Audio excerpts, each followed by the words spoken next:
Juízes, capítulo 13.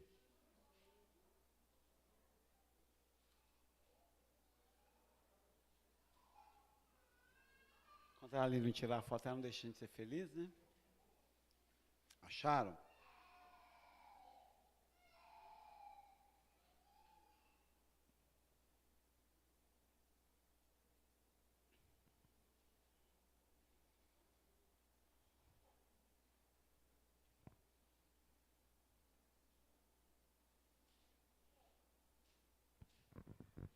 Até que vocês acham, depois pegar, não dá para te pregar, né?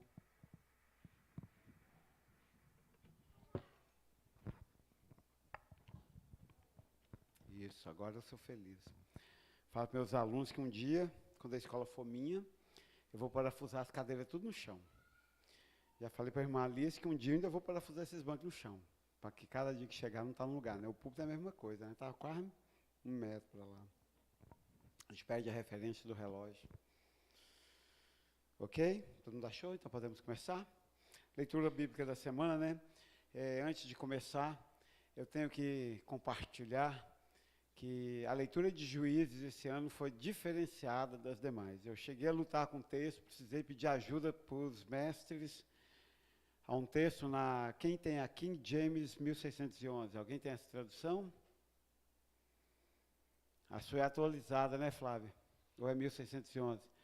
Na 1611 traz um termo que eu nunca havia visto. Aí eu lutei no grego, no hebraico, aliás, lutei com o hebraico, lutei com o pastor Carlos, até chegar a uma denominação comum, ou um veredito. Mas, espetacularmente, Juízes, eu não tinha visto a grandeza ainda desse livro até esse ano, né? Muito belo, histórias espetaculares. E hoje nós vamos continuar falando do histórico, excêntrico Sansão. Juízes 13, 2 e 5. Palavra de Deus no livro de Juízes, capítulo 13, verso 2. E havia um certo homem de Zorá, da família dos Danitas, cujo nome era Manoá. E a sua esposa era estéril, e não dava à luz. E o anjo do Senhor apareceu para a mulher e lhe disse: Eis que agora tu és estéril, e não dás à luz, mas conceberás e darás à luz um filho. Agora, portanto, guarda-te, rogo-te, e não bebas vinho, nem bebida forte, e não comas nenhuma coisa impura. Pois eis que conceberás e darás à luz um filho, e nenhuma navalha passará sobre a sua cabeça. Portanto, a criança será um nazireu para Deus desde o ventre, e ele começará a libertar Israel das mãos dos filisteus. Pai, eu te dou graças, eu te honro. É Senhor da igreja, Pai. Em o nome de Jesus, ó Deus, toma, Deus, as nossas vidas, Pai. Dá-nos a tua palavra, Pai. Em nome de Jesus. Amém. Espetacularmente este ano eu observei um pouco mais Sansão. Vocês perceberam na leitura que o voto de santidade de Sansão não foi depois que ele nasceu, foi antes, que a mãe dele não deveria tomar bebida forte, nem comer carne impura, nem comer nada impuro, que o voto dele, de nazireus dele foi antes da sua vinda especificamente à terra, mas no ventre de sua mãe ele já era separado, já era santificado. Sobre Sansão, eu posso dizer algumas coisas que a Bíblia nos deixa claro. Primeiro, ele era indiscutivelmente abençoado por Deus. E eu acho interessante que a gente tem um engano de achar que somente isto está resolvido. Nós vemos um homem que foi abençoado por Deus desde o ventre de sua mãe, mas que ainda assim caiu em tentações, em pecado, fugiu da presença do querer de Deus. Não deixou em momento algum de ser um homem abençoado por Deus, mas deixou de ser um homem que andava no caminho reto. Eu anoto ainda que Sansão era um homem amado por seus pais. Nós encontramos aqui uma família estruturada. A gente fala, não era essa família moderna, que a gente chama alternativa, não era uma família alternativa. A família de Sansão era uma família estruturada. Nós vemos um pai centrado, nós vemos uma mãe intercessora, nós vemos uma mãe equilibrada, nós vemos uma família que amava, que deu estrutura, que deu caminho, que deu exemplo para Sansão. Mas percebam que isto não resolveu o problema dele. Ele ainda assim saiu do querer de Deus, saiu do propósito, saiu dos caminhos e fez muita bagaceira em sua vida. Então, constantemente a gente encontra e atende pais se sentindo culpado pelos caminhos que seus filhos escolheram. E não basta somente para você ser uma pessoa decente, uma família que ama você, ou que ame você, e que te dê exemplo. Mas cedo ou mais tarde você precisará tomar os seus próprios caminhos. Mas cedo ou mais tarde você terá que fazer as suas próprias escolhas. Falava sobre isso hoje, de manhã, no almoço. Que em relação ao Iago eu descanso meu coração. Porque eu sei que a vida dele, ele terá que fazer as suas escolhas. E quando ele fizer, eu quero estar pronto para não ficar falando, mas não foi isso que eu te mostrei, mas não foi isso que você viu eu fazer. Quero estar pronto a dizer, vai e pague o preço. Assim como meu pai me disse. Mas Sansão era um homem, foi uma pessoa amada por seus pais. Em terceiro lugar, eu anoto e vejo que Sansão era um homem, foi uma pessoa aconselhado por sua mãe. Se vocês tiverem lido a miúdo, com detalhe, com observância o texto inteiro, nessa semana, vocês viram que a mãe de Sansão não era uma mãe chata, mas era uma mãe que orientava. Não case com as mulheres, Sansão não se envolva com as mulheres filisteias, não se envolva com as mulheres que não sejam da nossa tribo. Sansão não beba vinho, Sansão não corte cabelo, Sansão não faça isso, Sansão não contraria o querer de Deus. Ela o aconselhava. Mas, acima de tudo, talvez por ter dado início ao voto de santidade de Sansão, desde o ventre, ela havia colocado sobre Sansão conselhos e clareza sobre o chamado de Deus sobre ele. Talvez seja de todos os pontos que nós pais precisávamos observar, se deixar claro para os nossos filhos a grandeza do chamado de Deus para eles sobre a terra. E isso a mãe de Sansão fez, e fez com precisão. Deixou claro para ele que ele era nazireu, que ele não podia tomar vinho, que ele não podia cortar o cabelo, que ele tinha que se santificar, que ele era escolhido de Deus desde o ventre. Daí para frente, era total responsabilidade dele. Mas se você ler o texto, você vai perceber que a mãe de Sansão o fez. E o fez com precisão. Deixou claro para ele todos os dias da sua vida próximo dela, que ele era escolhido de Deus desde o ventre, que ele tinha um chamado, e que esse chamado precisava ser cuidado, que esse chamado precisava ser trabalhado, que esse chamado precisava ser honrado, que esse chamado precisava ser colocado como primazia em nossas vidas. De todos os homens, Pastor Carlos falava muito isso em Bela Vista, todos os homens, o que nós deveríamos mais temer é aquele que tem chamado de Deus, mas foge desse chamado. Não deveríamos ficar perto de tal pessoa, porque quando a ira de Deus recair sobre ele, vai sobrar para todo mundo que estiver à sua volta. Então, se tem algo que ficou claro na vida deste homem, é que ele tinha um chamado, e que este chamado deveria ser a primeira coisa em sua vida, poderia ganhar o mundo, mas este chamado não poderia ser esquecido.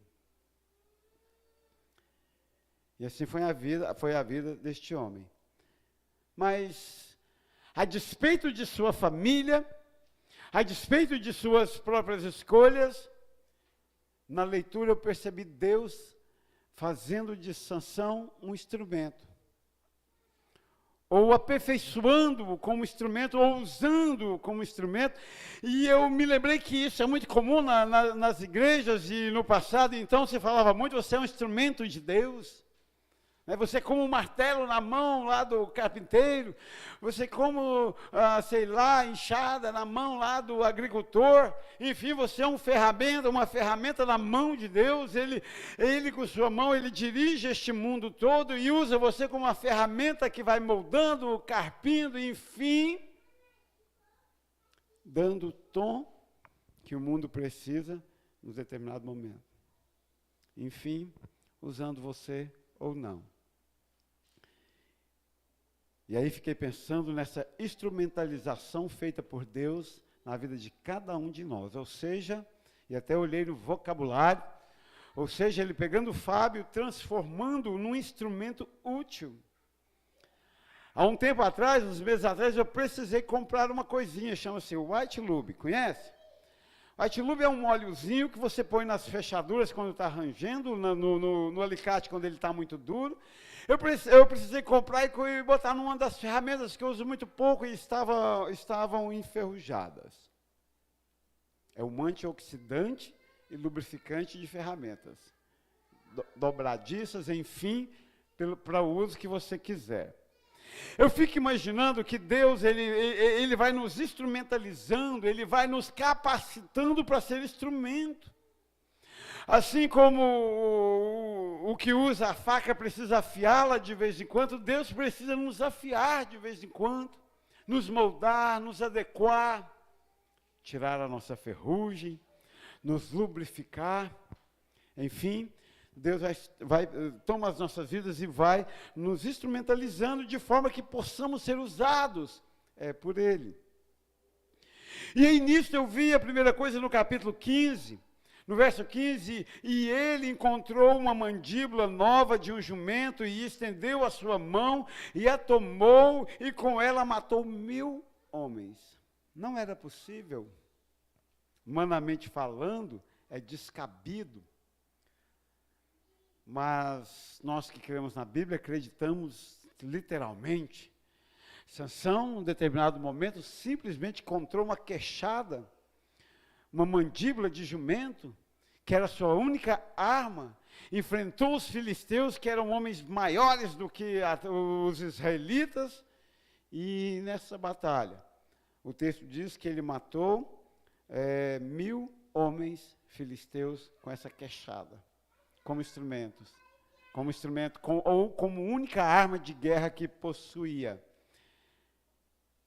E assim ele canta no verso 16 do capítulo 15. E Sansão disse, com a mandíbula de um jumento, pilhas sobre pilhas, com a queixada de um jumento, eu matei 1000 homens. Terminou de falar e arremessou a queixada lá no chão e a deixou lá no lugar. E aquele lugar passou a se chamar queixada, que no hebraico é Lei. E aquele lugar passou então a se chamar cidade de Lei, que seria o mesmo que cidade de queixada, ou onde Sansão, com uma queixada de jumento, matou 1000 filisteus numa batalha.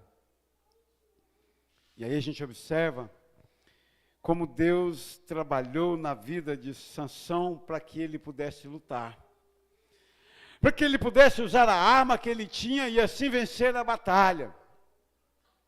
Então, às vezes eu fico a pensar, a imaginar, que nós temos pedido, clamado, esperado grandes coisas para fazer algo, mas a bem da verdade é que Deus tem nos instrumentalizado de forma que nós já podemos vencer com aquilo que temos em nossas mãos.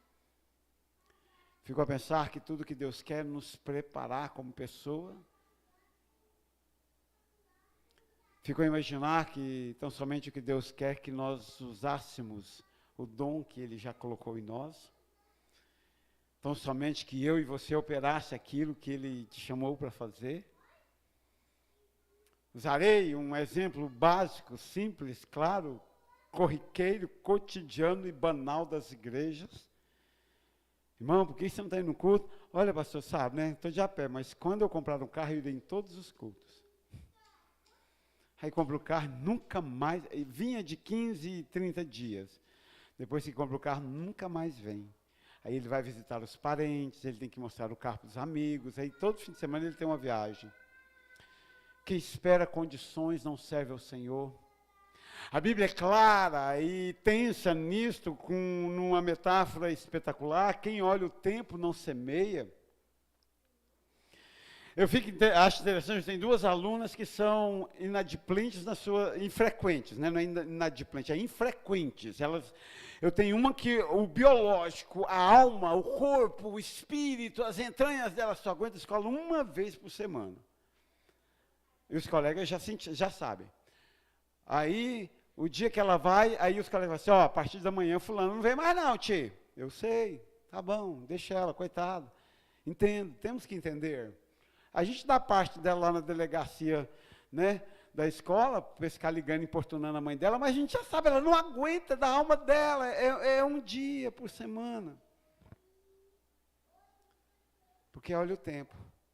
Eu acho interessante, aquele dia, aquela manhã, sabe aquela manhã de sol bonito, sem neblina? Porque neblina, para a gente que não é muito bom das vistas, né, Cristiano? Neblina é um terror, né? Tem que ser uma manhã, ela vai naquela manhã de sol, sem neblina, porque também não adianta ter sol e ter neblina. Se estiver armando chuva, sem pensar, ela não aparece, a gente já sabe. Se estiver chovendo, não discute não. Nem espere, nem conte para o lanche. Se tiver frio, então é aquela semana, aquele dia da semana que o sol está bonito, não tem neblina, não tem frio, não tem nada, está tudo favorável, ela dá as caras na escola, aí nunca mais. Tem crente que é assim, ele olha o tempo todo. Já ouvimos assim, não vou para acampamento não, eu não tenho coluna para dormir no chão.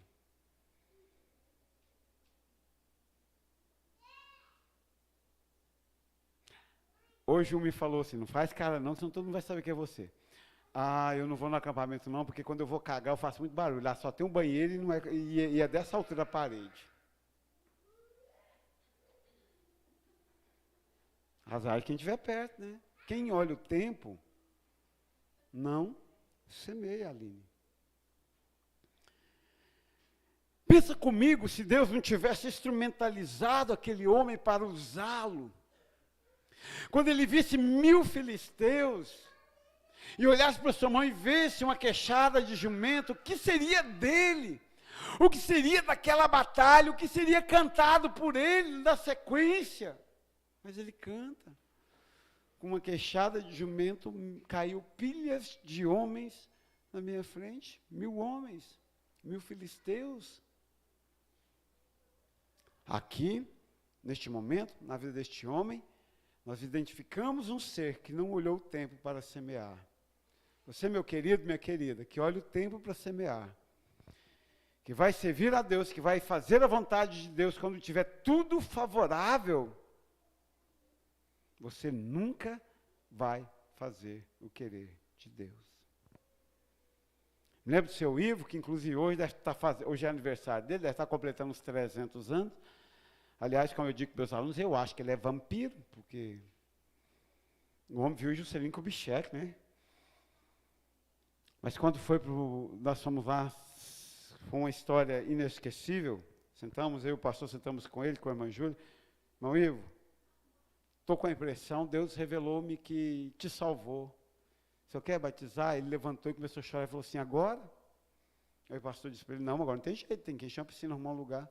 A irmã Júlia, porque o que seria do mundo sem um bom advogado do diabo? Levantou e disse, ele não pode, ele fuma.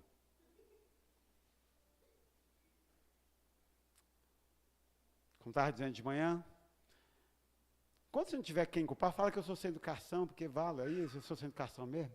Aí veio assim, irmã Júlia, agora a senhora é o Deus dele? Foi a senhora que salvou ele? Vamos esperar o bom tempo? É aqui agora. Ele está morre, não morre.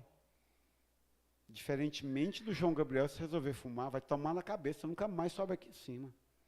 Ele não tem 90 anos. Ele tem uma outra perspectiva. A cada um é dado conforme.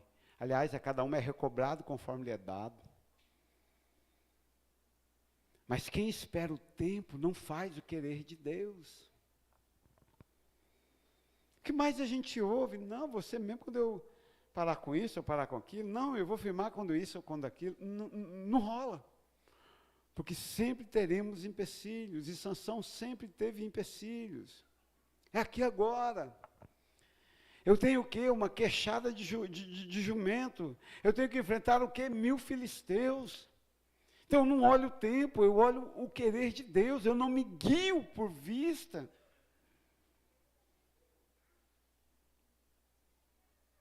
Fico imaginando os grandes homens de Deus da história. Pensou você, se os homens de Deus da história tivessem olhado o tempo, nós não seríamos evangelizados até hoje.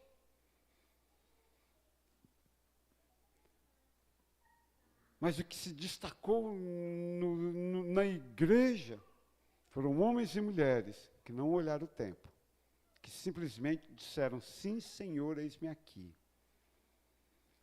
Essa era a fala dos homens chamados, de Isaías e de tantos outros. Ainda que discutiam suas fraquezas, não deixavam de cumprir o querer de Deus. Nós vimos o Moisés discutindo suas fraquezas continuamente com Deus quando foi chamado.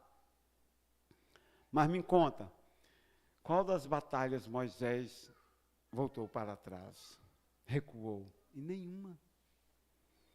Ainda que o mar à sua frente fosse complexo, ainda que o deserto na sua frente fosse tenso, ainda que o povo no deserto fosse rebelde, havia um chamado sobre a vida dele. E ele não olhava o tempo. Depois que envelheci, depois que pus um pé na cova, eu aprendi uma coisa. Eu aprendi a lamentar por você, que vive procurando um bom tempo para servir a Deus. Procurando resolver sua vida para depois servir a Deus. Vai servir nunca serviu e nunca servirá. Para você que veio na escola bíblica dominical, sabe que vai ser. E sabe que vai ser em breve. Porque pelo menos o quarto selo, acreditamos que já abriu. Então, meu querido, vivemos numa situação em que não dá mais para olhar o tempo. Encontramos um homem que foi aconselhado por sua mãe a pegar o seu chamado e não olhar o tempo. Um instrumento para o propósito divino, aqui, agora, independente da batalha que tem que ser travada. Então, muito mimimi, muita frescura, muito choramingo, só demonstra uma ausência da compreensão do chamado de Deus para você. Porque o chamado é simples e claro e não leva em consideração o tempo. Assim como quem quer executar o chamado de Deus, não olha o tempo, senão não semeia. Segunda coisa, claro, evidentemente que os chamados de Deus, aqueles que serão instrumentalizados por Deus para serem usados, terão batalhas, mas terão também descansos. Neste mesmo circunstância, neste mesmo momento, no capítulo 18 do mesmo capítulo 15, aliás, no versículo 18 do mesmo capítulo 15, olha uma outra história. E ele estava extremamente sedento. Claro, estava com sede. O que ele havia acabado de fazer? Você acha que matar 1000 homens é fácil? Sem uma metralhadora? Sem uma bomba química? Com uma queixada de jumento? Não foi assim que chegou lá, assim, levantou assim, salabim, morre todo mundo. Caiu 1000 filisteus. Não, foi, eu imagino, Anderson, que foi um por um. Vamos aí pensar aí, se gasta quanto tempo para matar uma pessoa? Lembre que sem os instrumentos adequados, né? 2 minutos, com a queixada de jumento? Tem ponta, tinha.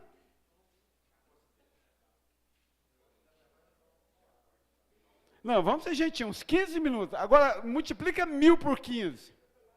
Quantas horas? Ah, mas vocês querem dizer 2 minutos, tipo o Vitor ali? Tá bom, então se foi por 2 minutos, 1000 homens, ele gastou 500 minutos. Divide 500 por 60 minutos. Deu quantas horas de luta, de batalha? 2.000 minutos?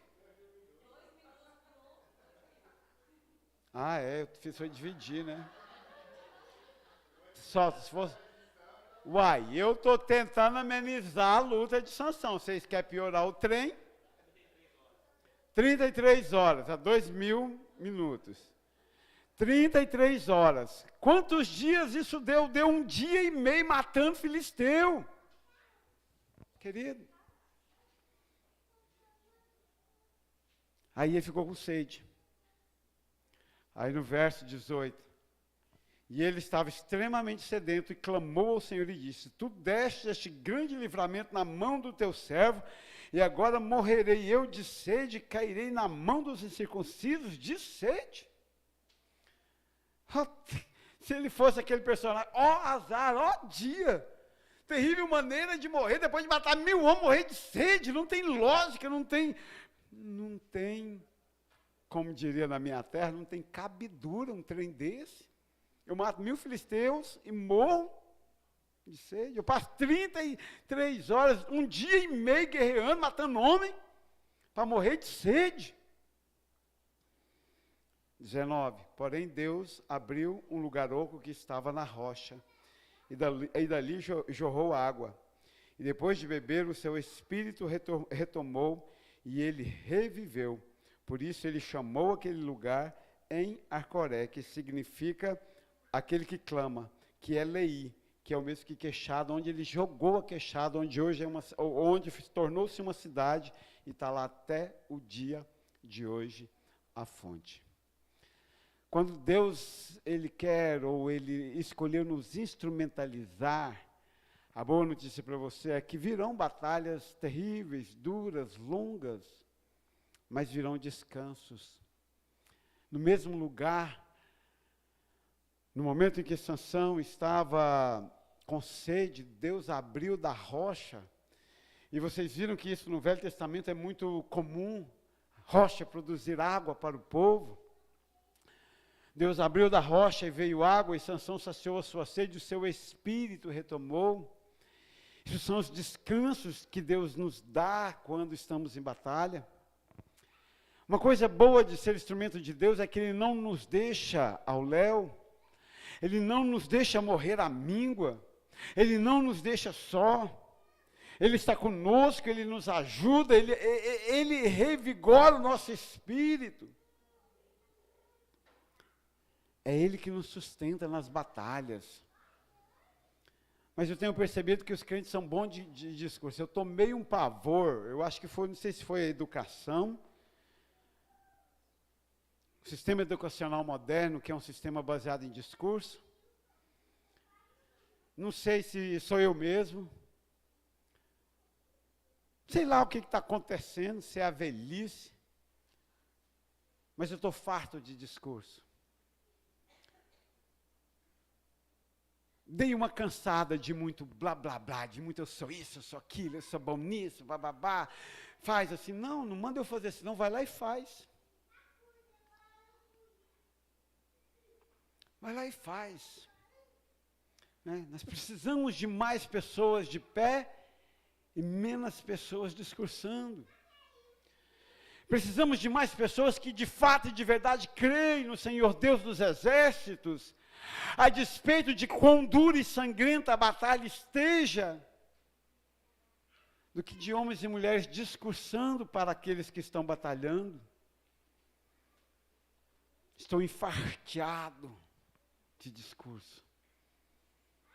Tenho tentado calar-me. Não tem sido fácil. Nem todos os dias estou conseguindo. Mas um dia eu quero ser calado igual o Anderson, ou mais. Quer chegar nesse patamar, igual meu sogro era. O sogro é meu exemplo de só fala o que precisa. Porque definitivamente não adianta eu ficar anunciando aos 4 cantos que Deus é quem me sustenta nas batalhas, se eu não aguento matar um filisteu, muito menos 1000 filisteus. Não adianta ficar com muito bababá se eu não aguento o tranco de servir a Deus naquilo que Ele colocar em minhas mãos.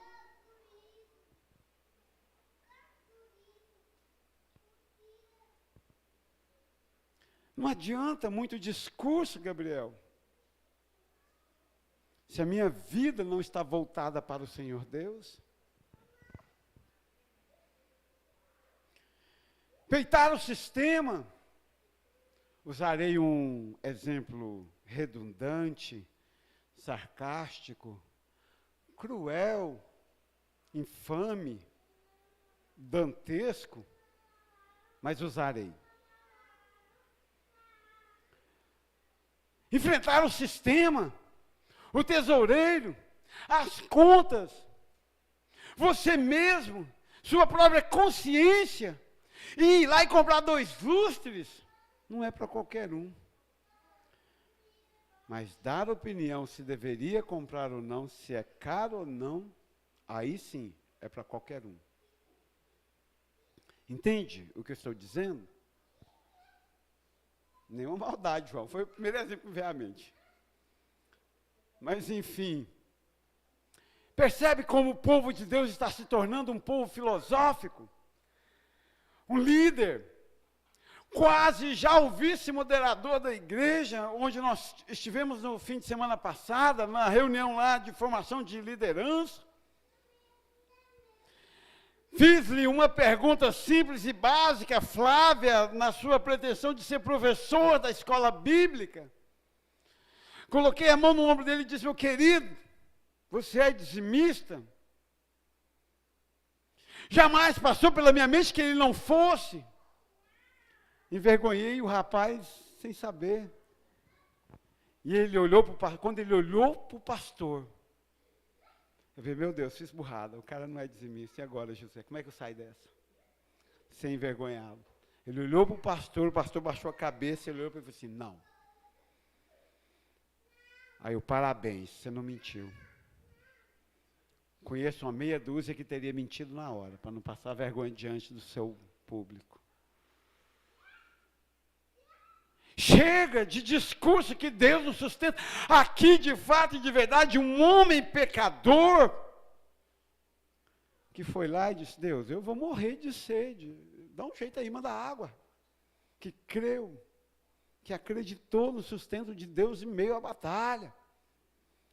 E Deus lhe deu refrigério. Paremos então de ser filosóficos. Aí eu brinquei com ele: não, mas no seu coração você não quer ser dizimista? Quer. Então você é um dizimista filosófico. Na sua mente você já, né? Eu agora sou um professor trans, sabe? Sou professor de 4º ano, mas dentro de mim eu estou acreditando que eu sou alfabetizador. Recebi um aluno essa semana que eu pus lá o caderno com o nome dele. Falei assim: amigo, lê isso aqui para mim. Ele olhou fixo, olhou para mim e fez que tem gente que faz cara de inteligente, né, Aline? Meu Deus, o menino fez uma cara de inteligente, que eu pensei: esse menino é mais inteligente que eu. Ele olhou para mim com aquela cara de inteligente, olhou lá e falou assim: Escola Magnólia Protásio Machado. Meu amigo, é seu nome, não é o nome da escola. Ele não reconhece ainda o nome. 4º ano, 10 anos. E eu agora sou trans. Eu falei: Deus, até o final do ano, se eu não conseguir ensinar esse menino a escrever o nome dele, reconhecer o nome dele, eu mato ele. Você é alfabetizador agora. Vou usar todas as minhas forças. Porque a gente tem que parar de ser filosófico, ficar fazendo discurso e não fazer nada. Ficar fazendo discurso da grandeza a Joaquina casou com Afreuque, que era filho do rei Marmoqueu II, mas na hora de crer não dá conta. Não, para com isso, amigo, querido, para com isso. É Deus me sustentando na batalha. Eu selo, aproveitando o momento dos selos do Apocalipse a partir de hoje. Presta para mim quem crê em Deus. Chega de discurso, Gabriel. Porque Deus é o Deus que nos chama à batalha. Que nos dá uma queixada de jumento, nos dá 1000 filisteus e diz: se vira. Mas é um Deus que vai lá e nos sustenta quando estamos cansados. É um Deus que nos toma pela mão e diz, não temas, eu sou contigo. É um Deus que diz assim, eu te ajudo, eu te fortaleço. Então para de perrengue. E avança. E para terminar, era um homem abençoado por Deus, amado por seus pais, aconselhado por sua mãe quanto ao seu chamado, mas era um homem pecador. Então eu disse que Deus nos instrumentaliza, ou nos faz os instrumentos para serem usados, e aí para o propósito divino, o socorro de Deus vem para o instrumento, mas o querer de Deus será cumprido, cara. Então a gente pode dar chilique, chorar, espernear, bater cabeça, tanto que a gente quiser. Querido, ande no caminho que você quiser. Mas hoje eu te digo, o querer de Deus na sua vida vai ser executado. Com você cooperando ou não, o querer de Deus será executado. Simples assim. Capítulo 16, verso 28. E Sansão, depois de ter deitado com Dalila, contado o seu segredo, perdido suas forças, foi furado os seus 2 olhos, Ednilton. Os filisteus pegaram ele, o resto daquele povo, porque ele saiu do querer de Deus. E aí eles furaram os 2 olhos dele, cortou o cabelo dele, ele perdeu as forças, amarraram, e havia o grande templo de Dagon, deus dos filisteus, e havia uma grande festa para celebrar que eles o haviam derrotado. Ele ficou algum tempo preso, e eles o levaram para o templo para zombar dele. O grande homem de Israel havia caído, mas seu cabelo havia, todos conhecem a história, crescido. E no verso 28, e Sansão clamou ao Senhor e disse, ó Senhor Deus, recorda-te de mim. O pecador imundo, o esfarrapado, que dia que você vai orar isso? Ó Deus, lembra-te, recorda-te de mim. Eu acho que, sei lá, nós temos a oração de Jonas no ventre do grande peixe, nós temos tantas orações, mas tem hora que eu penso, Onan, que nenhuma é tão humilde quanto essa de Sansão. Ó Senhor Deus, recorda-te de mim, eu rogo-te, eu te peço, e me fortalece. Rogo-te só mais esta vez, ó Deus, para que eu possa ser de uma vez vingado dos filisteus por meus 2 olhos que eles furaram. Sansão se agarrou às 2 colunas centrais sobre as quais a casa colocava de pé o templo, e sobre as quais ela se sustentava, e com a sua mão direita e com a sua mão esquerda. Sansão disse, que morra eu com os filisteus. E ele se encurvou com toda a sua força, e a casa caiu, o templo de Dagon caiu, sobre os senhores e sobre todo o povo dentro dela. Assim os mortos que ele provocou na sua morte foram mais do que aqueles que ele matou em sua vida. Quando Deus nos instrumentaliza para ser usado por Ele, se nós fugirmos desta vontade, no caso de Sansão foi coisa básica, os 2 olhos furados, preso, envergonhado, mas Deus o usou triunfalmente para finalizar a história. Estava lendo e a cultura diz que haviam cerca de 3.000 pessoas nesta festa. O texto diz que mais ele matou com sua morte do que em sua vida. Então é tipo aqui, né? Depois eu estava estudando e pensei, nossa, agora nós não podemos fazer isso com Sansão, porque agora tem coluna. Ele foi lá, pegou as colunas, empurrou as colunas, e todo mundo que estava dentro do templo de Dagon morreu naquele dia, juntamente com ele. Uma coisa é fato, o querer de Deus será executado. O propósito de Deus, aquilo que Ele traçou para você, vai ser feito, com ou sem a sua ajuda. Com ou sem a sua permissão, com ou sem a sua colaboração, porque Deus será glorificado. Simplesmente a Bíblia diz que Ele será glorificado. O conselho que eu te dou nesta noite é que você não morra com os filisteus. Você execute o querer de Deus, com Deus. Não precisa morrer com os filisteus. Sansão marcou bobeira. Sansão deu bobeira no mais alto nível. Caramba, a mãe dele tinha contado, olha, você tem um voto de santidade, não quebra isso não. Temos contado isso para você aqui dia após dia. Você tem um chamado de Deus. Quebra isso não. Não quebra isso não é por Deus não, porque Deus vai completar a sua obra. Faça chuva, faça sol. É por você. Porque a obra de Deus pode ser completada com você triunfalmente vitorioso, ou com você soterrado com os filisteus. Então, meu querido, Deus nos instrumentaliza para a sua obra. Cada um de vocês, distintamente, são chamados para construir o reino de Deus, para edificar, para glorificar o Senhor Deus. Cada um de nós faremos isso da forma que melhor nos aprouver. E o que eu digo para você nesta noite é: Deus será glorificado no final do seu processo.